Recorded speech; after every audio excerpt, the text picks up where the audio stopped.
Hello मेरे प्रिय भक्तों, आज हम सुनेंगे माघ मास पूर्णिमा में सत्यनारायण व्रत कथा। सनातन धर्म में माघ पूर्णिमा की तिथि को अधिक महत्वपूर्ण माना गया है। इस दिन जगत के पालनहार भगवान विष्णु और देवी लक्ष्मी जी की पूजा कर जीवन को सफल बनाया जा सकता है। धार्मिक मान्यता के अनुसार माघ पूर्णिमा के दिन जप तप और दान करने से भगवान विष्णु की कृपा प्राप्त होती है, साथ ही बिगड़े काम पूरे होते हैं। ऐसा माना जाता है कि माघ पूर्णिमा की पूजा के दौरान कथा का पाठ न करने से व्यक्ति शुभ फल की प्राप्ति से वंचित रहता है, इसलिए इस दिन कथा का पाठ करना बिल्कुल भी ना भूलें। आइए सुनते हैं माघ मास पूर्णिमा की कथा। पौराणिक कथा के अनुसार एक सुब्रवत नाम का ब्राह्मण नर्मदा नदी के पास रहता था। वह बेहद लालची था।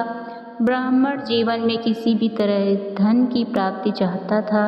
समय बीतने के साथ उसे जीवन में बीमारियों का सामना करना पड़ा। इस दौरान उसे एहसास हुआ कि उसने अपना जीवन धन कमाने में बिता दिया, लेकिन उसका उद्धार कैसे होगा। ऐसे में उसने माघ पूर्णिमा के दिन नर्मदा नदी में स्नान किया। लगातार 9 दिनों तक स्नान करने से उसकी तबीयत बिगड़ गई। इस स्थिति में उसकी मृत्यु का समय नजदीक आ गया।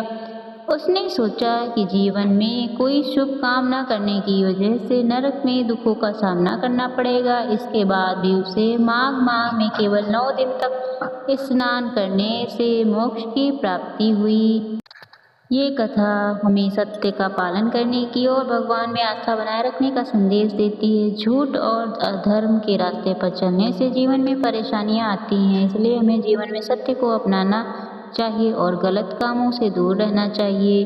सत्यनारायण कथा करने की विधि। पूजन सामग्री। भगवान सत्यनारायण की प्रतिमा या चित्र पंचामृत, दूध, दही, घी, शहद और मिश्री से बना पंचामृत, फूल, फल फूल, तुलसी पत्ते, भोग के लिए हलवा और चूरमा, नारियल, केले और आम के पत्ते, भगवान के श्रृंगार के वस्त्र आदि, कुमकुम, गुलाब, अमीर जैसे पूजन सामग्री, धूप, दीप। कथा की किताब। पूजा विधि। स्नान के बाद सत्यनारायण भगवान की फोटो या मूर्ति स्थापित करें, पंचामृत से अभिषेक करें और फल फूल चढ़ाएं, श्रृंगार करें, धूप दीप जलाएं, पूजन सामग्री चढ़ाएं, तुलसी के साथ भोग लगाएं, कथा का पाठ करें, प्रसाद अर्पित करें और परिवार के सदस्य में बांटें।